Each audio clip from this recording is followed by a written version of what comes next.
Hey fans, so here we are today in the cab of ACS-64 630, and I will be demonstrating to you the two changes that I have made to the mod pack for this locomotive in conjunction with assistance from Matt Gores. The first of those changes I will demonstrate as we come into Metro Park Station.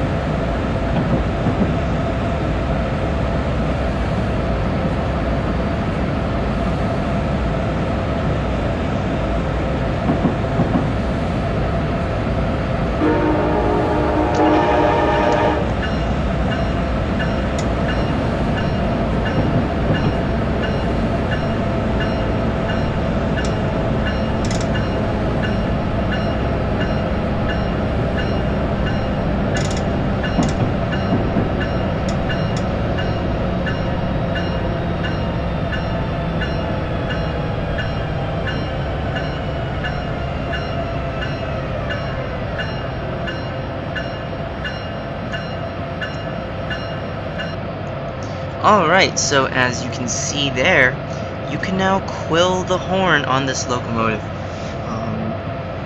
This was done by transferring the code over from the Pacific Surfliner F59 PHI and modifying the input mappers and the bin files for the ACS-64 to allow keyboard control of the Quill. It functions the same way as the F59 Quill does. You just hit the N key and you hold it for as long as you want to quill the horn. So N,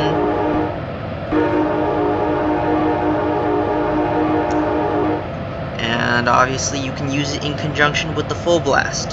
So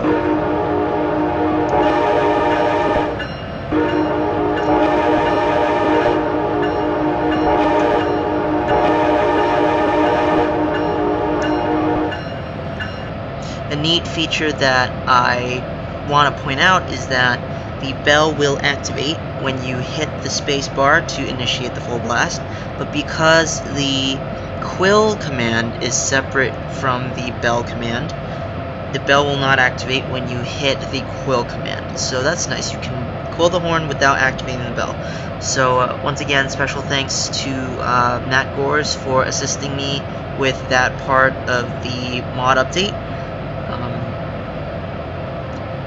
For the second part of the mod update, I will demonstrate to you the adjustments I've made to the motor sound timing as we depart Metro Park. But before I go to that, I want to do some exterior clips of the horn and bell and Quill. So let's check it out.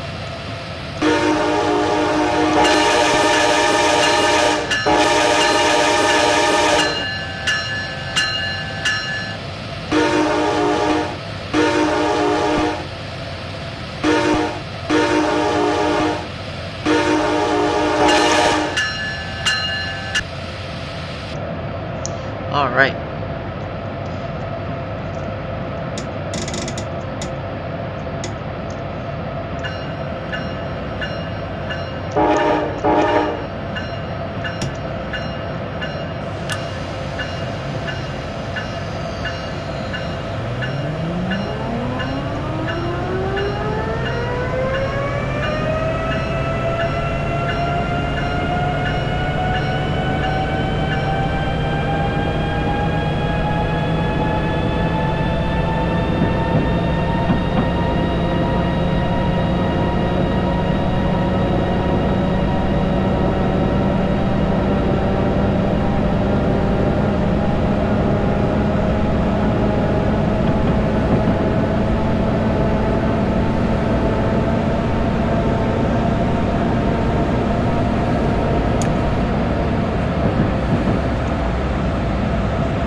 So as you can see there, the pitch function has changed from the default values. The way I did that was I spent the last couple hours cross-referencing the recordings I have of the ACS-64, especially the ones that I've shot in the vestibule behind the locomotive with the speedometer app running on my other phone. It's just a work in progress, it's still preliminary, but I felt that it was good enough to release as an interim update. I'm still looking for a suitable sound to include to replace the second traction motor sound that plays on this locomotive. Once that's done, I can finish up the motor sound pitch modifications and we'll call it a day for this locomotive. Yeah, so that's pretty much it. There's not really much more that I can elaborate on for this mod update, you know, other than just show it off, I guess. So we'll be continuing this run down to Trenton. This is train 93. We departed a couple minutes late, but we'll get to Trenton plenty early.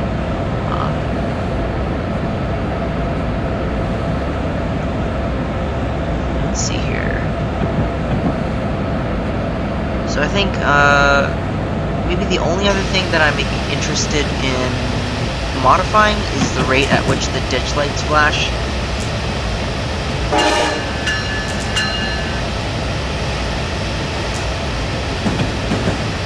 They should flash, I think it's twice as fast as they're flashing now. I'm pretty sure that code is pretty easy to isolate. I'll figure that out. Maybe I'll include that with the next mod update.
we approach our final destination at Trenton, I want to make a few notes, content notes that you should keep an eye out for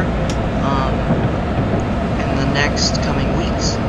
This weekend I will be in Toronto for 2 days, July 4th weekend, so get ready for some TTC and GeoTransit action that I really look forward to bringing you guys. It's more variety.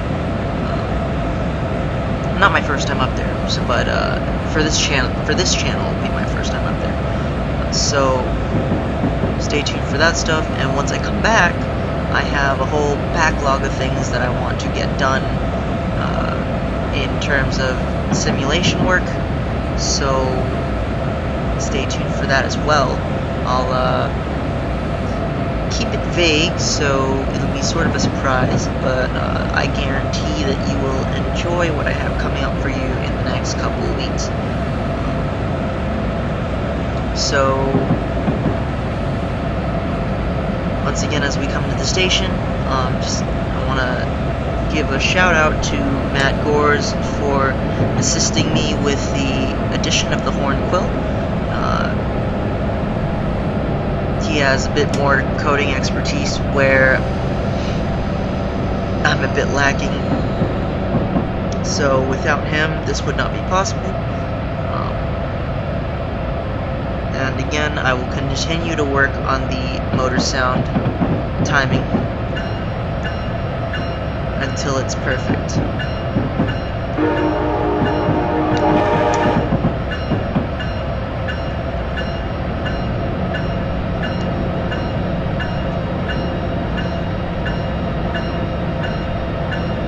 So thanks for watching, and remember, everything you need to know is in the description of the video and in the README file for the mod download. So always read first before you ask. Thanks for watching, and until next time, see ya.